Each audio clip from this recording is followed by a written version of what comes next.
അത്ഭുതങ്ങൾ തീർന്നിട്ടില്ല, അടയാളങ്ങൾ തീർന്നിട്ടില്ല കാലത്തിൽ ഈ ലോകത്തിൽ. എൻ്റെ പേര് ജോളി ജെയിംസ്. ഞാൻ ചന്ദ്രനഗർ ഇടവയിൽ നിന്ന് വരുന്നു. എനിക്ക് മുട്ടിന് ആക്സിഡൻറ്റ് പറ്റിയത് കാരണം മുട്ട് ഒരു 1.5 സെൻറ്റിമീറ്റർ ഇറങ്ങിപ്പോയായിരുന്നു. അപ്പോൾ ഡോക്ടർ പറഞ്ഞായിരുന്നു സർജറി ചെയ്താലും നൊണ്ടിയേ നടക്കുകയുള്ളൂ, അത് അവസാനം വരെ അങ്ങനെ തന്നെ ആയിരിക്കും, അങ്ങനെ പറഞ്ഞായിരുന്നു. അപ്പോൾ എനിക്ക് ഭയങ്കര ടെൻഷൻ ഉണ്ടായിരുന്നു. അതുകൊണ്ട് തന്നെ OT നിന്ന് സെഡേഷനൊക്കെ തന്നെങ്കിലും സ്പൈനൽ കൂടെ കണ്ടിന്യൂസ് ആയിട്ട് സെഡേഷൻ തന്നെങ്കിലും എനിക്ക് ഉറങ്ങാൻ സാധിച്ചിരുന്നില്ല. അപ്പോൾ ഞാൻ അച്ഛനിവിടെ പറയുന്നത് ഓർത്തിട്ട് ലൂക്ക 10:19 1000 പ്രാവശ്യം പറഞ്ഞു.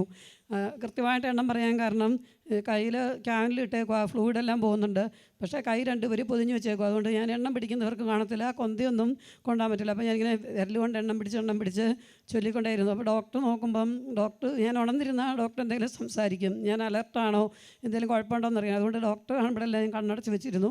അങ്ങനെ ഒരു 3-3.5 മണിക്കൂർ കൊണ്ട് ലൂക്ക 10:19 ജ്ഞാനം 16:12 ഈ 2 വാക്യങ്ങളും 1000 തവണ വീതം ഉച്ചരിച്ചിരുന്നു. അത് കഴിഞ്ഞ് പിന്നെ ഇവിടെ വന്ന ആരാധനയിൽ വളരെയധികം സമയം പങ്കെടുത്തിട്ടുണ്ടായിരുന്നു.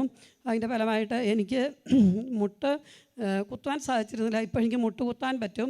അതുതന്നെയല്ല, എനിക്ക് നൊണ്ടി നടക്കേണ്ട ഒരു ആവശ്യം വന്നില്ല. എനിക്ക് എല്ലാവരെയും പോലെ നോർമലായിട്ട് നടക്കാൻ സാധിക്കുന്നുണ്ട്.